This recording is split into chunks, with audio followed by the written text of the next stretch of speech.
terutamanya kepada kepimpinan Datuk Sabri sebagai ketua bahagian. Mereka yakin dengan kepimpinan UMNO yang ada pada hari ini. Di samping tawaran-tawaran yang kita adakan untuk anak-anak muda ni, saudara Khairul. Dan insya-Allah kalau trend ini berterusan sehingga pilihan raya yang akan datang, insya-Allah saya sangat-sangat yakin, saudara Khairul, kita akan menang. Sembang santai setiu.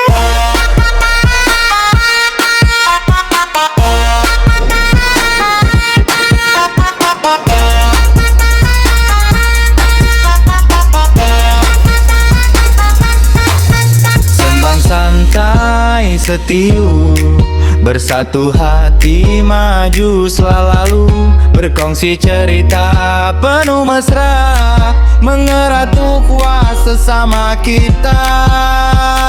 Sembang santai setiu, bersama selalu, suara rakyat jadi panduan maju.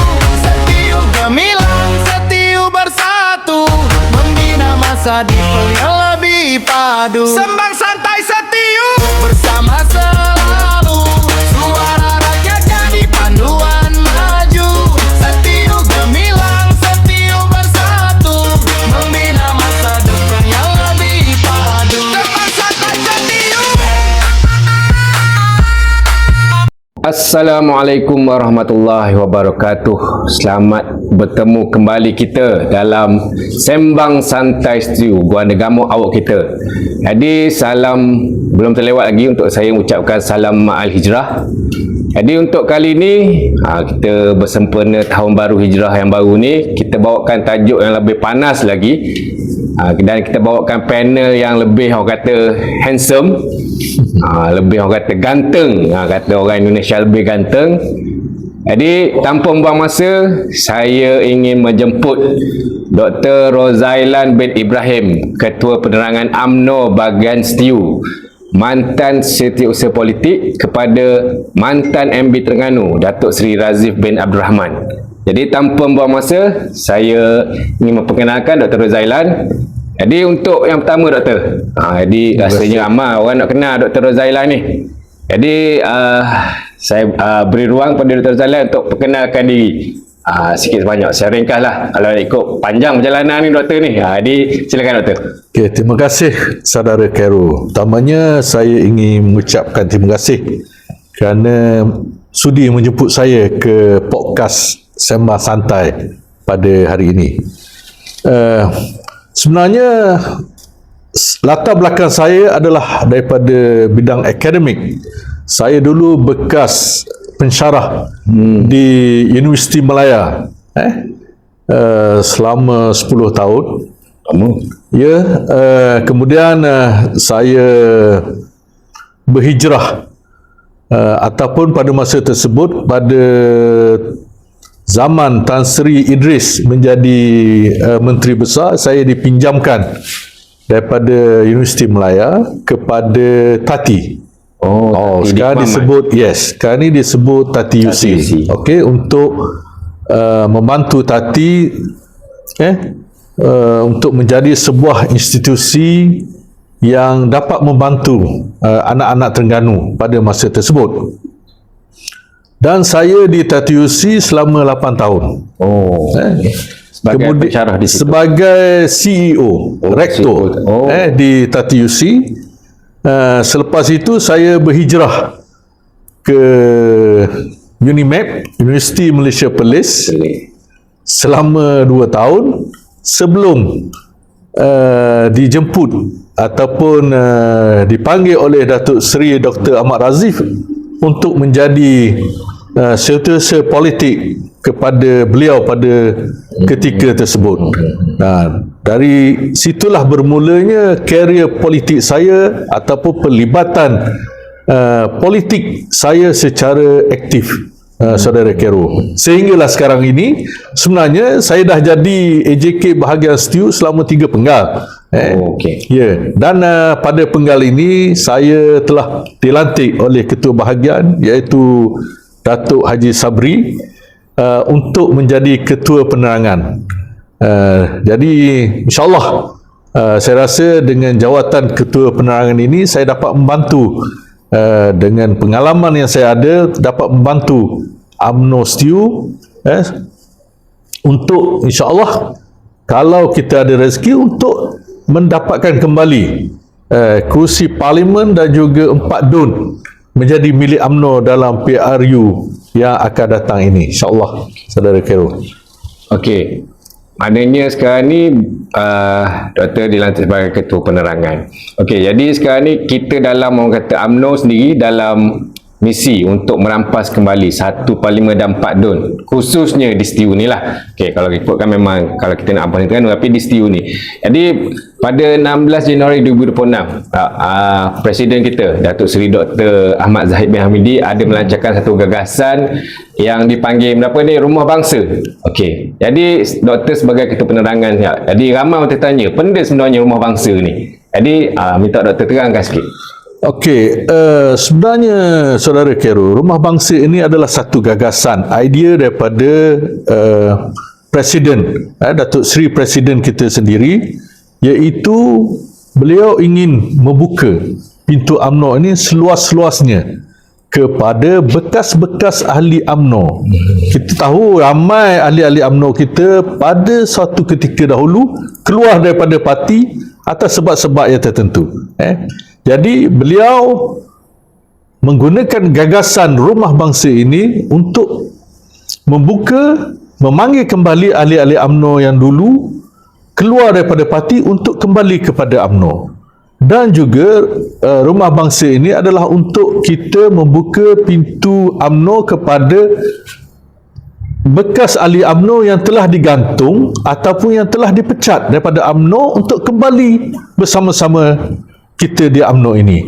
Dan yang paling penting, Saudara Khairul, Rumah Bangsa ini merupakan satu platform untuk memudahkan anak-anak muda untuk menyertai UMNO. Kita sekarang ni gunakan pendaftaran online, tidak susah, tidak rumit seperti dahulu. Sangat senang sekarang ni untuk orang-orang muda kita menyertai UMNO. Jadi insya-Allah saya rasa dengan adanya Rumah Bangsa ini, UMNO akan menjadi sebuah parti yang menjadi payung kepada kepentingan orang-orang Melayu. Bukan sahaja di Malaysia, tapi target kita sini, fokus kita sebagai Ketua Penerangan di STU ini adalah penumpuan kita di Parlimen STU. Okay. Yalah, macam yang kita tengok, maknanya antara yang telah kembali kan, Khairi Jamaluddin, Datuk Seri Noh Omar, antara orang lama ni yang kembali selepas pelancaran Rumah Bangsa ni. Jadi okey, berdasarkan data juga, maknanya pendaftaran keahlian baru UMNO di kalangan orang muda ni dah kata mencapai 20,000 lebih. Maknanya satu jumlah yang kata memberangsangkan lah daripada tarikan orang muda. Jadi nak tanya Doktor, okey, bagaimana Rumah Bangsa ni kita boleh menarik sokongan muda untuk menyertai UMNO dan menyokong UMNO tu sendiri? Bagaimana? Okey, yang utamanya kita memudahkan, seperti yang saya kata tadi, kita memudahkan pendaftaran mereka untuk menjadi UMNO. Dan yang kedua, orang-orang muda ini mereka mahu melihat bahawa UMNO ini adalah sebuah parti yang dapat memberi harapan kepada mereka untuk mereka melalui liku-liku masa hadapan mereka. Kita tahu hari ini anak-anak muda begitu tertekan dengan kos sara hidup, peluang pekerjaan dan juga dari segi perumahan. Dan parti UMNO memang dari segi track recordnya, Khairul, kita sentiasa menjaga kepentingan anak-anak muda ini. Kalau kita tengok semasa UMNO memerintah Malaysia dan juga Terengganu ini, kita menekankan kepada peluang pekerjaan kepada anak-anak muda. Kebajikan anak-anak muda ni UMNO memang dari dulu lagi sentiasa kita jaga. Dan kita juga ada satu skim khas, saya ingat dulu masa zaman Datuk Seri Razif, untuk memberi perumahan kepada anak-anak muda. Jadi insya-Allah apabila kita lakukan perkara-perkara ini kepada anak-anak muda, keyakinan mereka kepada parti UMNO akan lebih tinggi. Inilah yang cuba kita tawarkan melalui UMNO, iaitu anak-anak muda apabila UMNO memerintah, mereka mempunyai masa depan yang lebih cerah dan lebih terjamin. Kita tahu negeri Terengganu kita ni adalah kebanyakannya adalah orang Melayu. 99% majoritinya adalah orang Melayu. Jadi inilah perlunya untuk anak-anak muda menyokong parti UMNO, kerana kita bukan sekadar bercakap ke itu. Kita buktikan bahawa kita menjaga kepentingan orang muda di negeri Terengganu Darul Iman ini. Yalah, kalau kita tengok negeri Terengganu ni, kita ramai cerdik pandai. Keputusan SPM kita, STPM sentiasa cemerlang, tapi orang muda kita terpaksa berhijrah keluar untuk mencari pekerjaan. Maknanya peluang pekerjaan di negeri Terengganu ni orang kata terhad. Okey, jadi kita dah makin panas ni. Lepas ni kita akan tanya lagi soalan-soalan yang lebih panas. Jadi sebelum tu kita berhenti rehat sebentar. Kita akan kembali lagi selepas ini. Sembang santai setiu, sembang santai setiu. Okey, kembali lagi kita ke Sembang Santai Setiu. Okey, tadi kita dah tanya soalan yang pertama lah, soalan berkaitan rumah bangsa dan apa yang UMNO boleh tawarkan kepada golongan muda, kepada golongan Gen Z ni lah dia katakan. Okey, seterusnya doktor, soalan seterusnya ni, okey, apa yang UMNO selain daripada rumah bangsa, selain daripada peluang pekerjaan, apa yang lagi UMNO boleh tawarkan kepada golongan muda? Sebab kita tahu golongan muda ni dia tak nak ingat dah benda yang sejarah yang lepas. UMNO Perjuangan Kemerdekaan, dia nak tengok apa yang UMNO boleh sediakan untuk akan datang. Jadi boleh doktor beritahu apa yang UMNO sediakan peluang kepada golongan muda ni? Sebenarnya kalau kita lihat saudara Khairul, banyak hari ini insentif-insentif yang disediakan oleh kerajaan Madani dan juga UMNO kepada anak-anak muda. Sebagai satu contoh yang jelas saya beritahu, TWED. Konsep TWED ini sebenarnya di bawah Kementerian KKDW ingin membantu anak-anak muda yang tidak orang kata apa, yang tidak berminat untuk belajar akademik di universiti-universiti. Mereka boleh menyertai TWED untuk mendapat kemahiran. Seterusnya dengan kemahiran-kemahiran yang mereka terima ini, mereka akan insya-Allah mendapat peluang pekerjaan. Kalau dulu ramai anak-anak muda yang tidak mahu mengikuti TWED kerana gajinya kita tahulah yang tidak berapa dia kata low standard lah.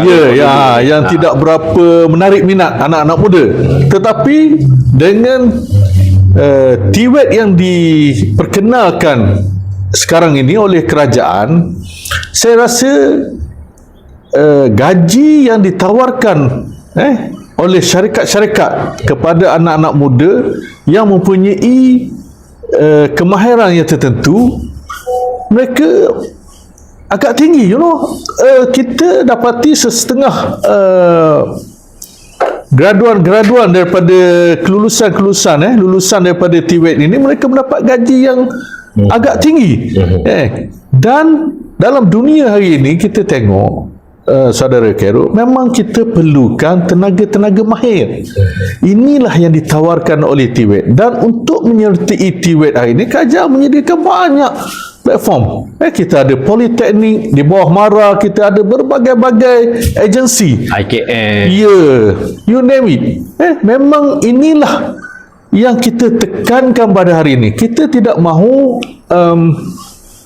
anak-anak muda kita hari ini yang tidak berpeluang melanjutkan pelajaran ke universiti-universiti, mereka mengganggu di kampung-kampung. Sebab itu kerajaan sentiasa memikirkan bagaimana untuk kita membantu anak-anak muda ini. Sebab itulah munculnya TWED ini, saudara Khairul. Dan kita tengok dari segi rekodnya sekarang ini, TWED sangat-sangat mendapat sambutan di kalangan anak-anak muda. Dan saya juga menyerulah pada anak-anak muda kita di STIU supaya ambillah peluang ini, saudara Khairul. Jangan kita merasa sedih apabila permohonan kita untuk memasuki universiti gagal dan kita rasa kecewa. Sebenarnya banyak lagi peluang-peluang lain untuk kita melanjutkan pelajaran. Sebagai contohnya TVET tadilah. Kita tengok hari ini sebagai contoh di sektor oil and gas. Memang kita memerlukan ramai pekerja-pekerja yang berkemahiran yang perlu mendapatkan kemahiran itu melalui sistem TVET. Hari ini kita tahu perang, sebagai contoh, perang Iran dengan Amerika Syarikat. Okey, apa yang berlaku? Kita lihat di seluruh dunia platform-platform ataupun telaga-telaga minyak dimusnahkan, telah musnah akibat perang, saudara. Sebenarnya ianya memberi satu keuntungan juga kepada kita. Apabila selepas perang nanti kita harap telaga-telaga minyak tersebut akan mula beroperasi semula. Dan inilah keperluan TVET. Anak-anak muda kita ramai diperlukan untuk menjalankan semula sektor oil and gas ini. Kita jangan lihat perang itu sebagai satu kemusnahan yang total, tetapi ianya memberi kebaikan kepada kita. Ada hikmah di sebalik. Ada hikmah juga kita di Malaysia ini. Dengan kemahiran yang kita ada, insya-Allah kita dapat bekerja di bidang oil and gas. Banyak peluang-peluang pekerjaan yang terhidang nanti selepas perang. Terutamanya dari segi bidang sektor oil and gas. Sebagai contoh, saya ambil contoh Khairul, ketika saya di Tati UC dulu, kita menekankan satu bidang dipanggil NDT, Non-Destructive Testing. Bidang ini sangat diperlukan dan saya difahamkan anak-anak Terengganu yang ada kemahiran ataupun ada CJ di dalam bidang NDT sekarang ini mereka sangat laku di sektor oil and gas. Dan saudara Khairul, saya difahamkan juga gaji mereka sangat-sangat tinggi. Maknanya mereka laku bukan saja dalam negara tapi luar negara. Kalau kita lihat ramai graduan-graduan Tati UC sekarang ini bekerja di luar negara di bidang oil and gas. Kerana apa? Kerana mereka mempunyai kemahiran. Kemahiran itu disediakan oleh TVET oleh Tati UC. Dan juga sebagai contohlah di MARA juga sekarang ini sangat aktif di bawah Kementerian KKDW MARA untuk memastikan anak-anak muda kita yang mendapat pendidikan di TVET mereka mendapat pekerjaan. Satu benda yang bagus, saya fikir apa yang dibuat oleh pihak MARA, mereka tidak membiarkan anak-anak muda yang mendapat pendidikan di TVET apabila mereka tamat pelajaran mereka dibiarkan begitu saja. Tidak. MARA sentiasa monitor lulusan TVET ini sehinggalah mereka mendapat pekerjaan, saudara Khairul.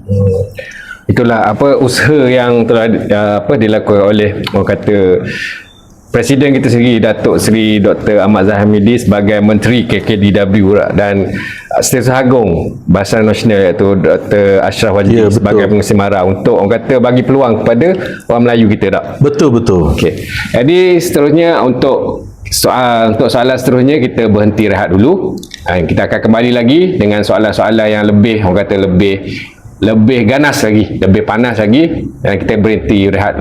Sembang santai setiu. Sembang santai setiu. Okey, kembali lagi kita dalam Sembang Santai Setiu. Okey, menarik tadi dah penerangan Dr. Rozailan tentang apa yang UMNO tawarkan, apa KKDW tawarkan melalui TVET, melalui MARA. Okey, jadi kita terus fokus kepada soalan yang lebih panas. Sekarang ni kita tahu UMNO di Terengganu umumnya dan di Setiu khususnya orang kata kalah tanpa ada kerusi. Di Parlimen kita kalah, di DUN, Pak DUN kita kalah. Jadi untuk PRU ke-16 yang mungkin berlangsung wallahualam pada akhir tahun ni ke ataupun tahun depan ataupun paling lewat 2028, pandangan doktor sendiri, apa peluang UMNO melalui strategi, melalui pendekatan baru yang kita buat ni? Pada pandangan doktor sendiri, apa peluang UMNO untuk kita kembali? Kita tak payah kata Terengganu lah, kita ambil parlimen kita dulu, parlimen setiu dan Pak Dun ni. Apa peluang UMNO untuk kembali merampas parlimen dan Pak Dun ni? Okey, saudara Khairul. Mungkin kalau kita nak bercakap tentang pilihan raya mungkin lambat lagi, terutamanya PRN. Saya rasa untuk pilihan raya negeri mungkin 2 ataupun 3 tahun lagi. Tapi tak tahulah, bergantung pada kerajaan negeri pada hari ini. Tetapi seperti yang kita dengar cakap-cakap kebelakangan ini, kemungkinan juga PRU akan berlangsung dalam masa yang terdekat. Jadi kita kembali semula kepada situasi politik di setiu kita hari ini. Ya, kita dapati pihak pembangkang sentiasa berkata bahawa mereka klaim bahawa anak-anak muda bersama dengan mereka. Tetapi Khairul, satu yang mengejutkan, baru-baru ini ada satu kajian yang dibuat oleh satu pihak yang independen, yang bebas. Satu penemuan yang saya rasa sangat mengejutkan. Mereka mendapati bahawa sokongan anak-anak muda kepada UMNO semakin meningkat, saudara Khairul. Tidak seperti mana yang diwawarkan oleh pihak pembangkang. Di setiu ini, kerana kajian itu memang dibuat khas di setiu. Di setiu ini kita dapati bahawa lebih daripada 50% anak-anak muda sudah berubah pandangan mereka terhadap UMNO. Kalau dulu mereka agak skeptikal terhadap keupayaan UMNO, keikhlasan UMNO untuk memerintah negeri Terengganu. Tetapi akhir-akhir ini kajian tersebut mendapati lebih 50% anak-anak muda sudah mula menyokong ataupun berminat untuk mengetahui tentang UMNO. Mungkin mereka melihat daripada track record kita yang selama ini, yang sentiasa membantu anak-anak muda, terutamanya seperti yang kita beritahu tadi, peluang-peluang pekerjaan itu je anak-anak muda ni sebenarnya, saudara Khairul, yang mereka kendaki. Pertama, peluang pekerjaan. Yang kedua, perumahan. Kalau dua perkara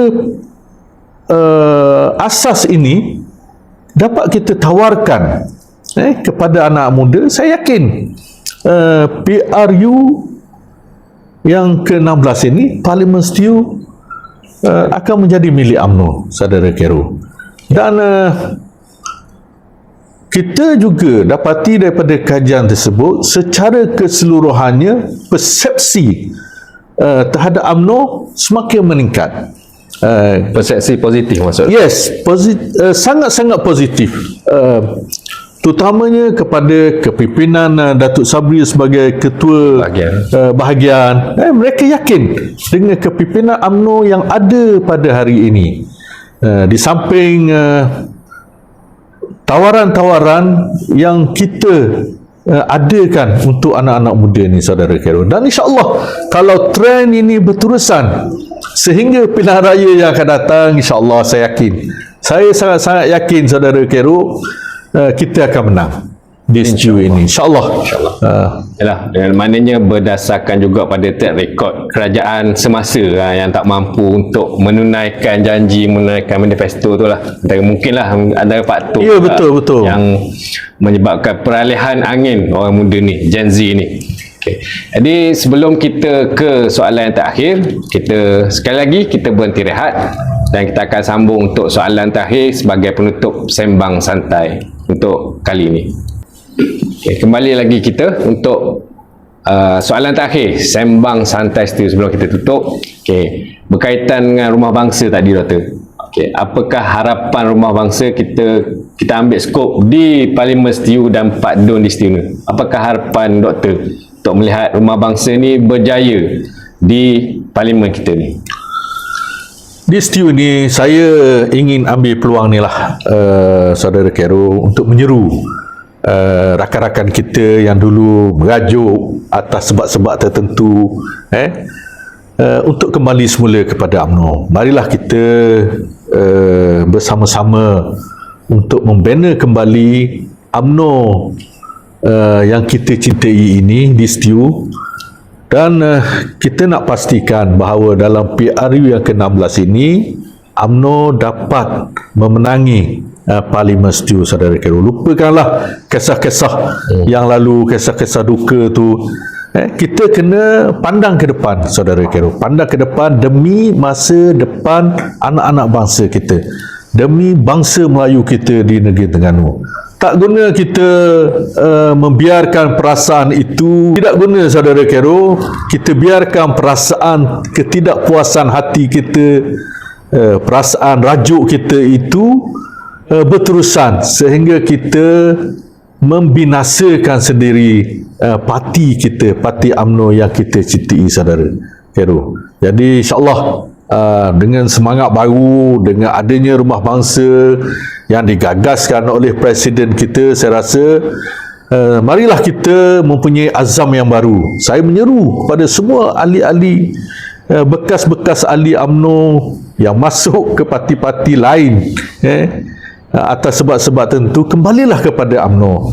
Kami di STU, kami AJK bahagian di STU sentiasa membuka pintu UMNO kepada anda semua untuk kembali untuk menyertai UMNO demi agama, bangsa dan negara. Macam ibarat Ramli sini pun kata, sedangkan lidah lagi tergigit. Ya, jadi betul. sama-sama lah harap buang yang keruh, ambil yang jernih. Jadi itulah sikit banyak harapan, kata Dr. Rozailan berkenaan rumah bangsa. Maknanya mana yang merajuk tu sudah-sudah lah tak? Sudah-sudahlah. Marilah kita kembali kepada UMNO. Sebab track record menunjukkan hanya UMNO yang mampu untuk mentadbir dengan baik. Mentadbir ni semua boleh, tapi daripada segi track record hanya UMNO yang boleh mentadbir untuk maju ke depan. Jadi sampai sini saja sembang santai STU kita untuk kali ini. Jadi terima kasih banyak diucapkan kepada Sama-sama. Ketua Penerangan UMNO bahagian STU, Dr. Rozailan, kerana sanggup mari jauh daripada Batu Rakit ni mata-mata untuk bagi penerangan tentang apa itu rumah bangsa. Jadi kita akan bertemu lagi pada sesi akan datang, pada video akan datang dengan tajuk-tajuk yang lebih panas lagi, yang lebih mengancam lagi. Jadi sampai sini saja. Sebelum tu saya dan Dr. Rozailan mohon maaf sekiranya ada tersalah kata, tersilap bahasa. Bertemu lagi kita untuk akan datang. Sekian saja sembang santai STU Gua Negara awak kita. Assalamualaikum warahmatullahi wabarakatuh. Assalamualaikum warahmatullahi wabarakatuh.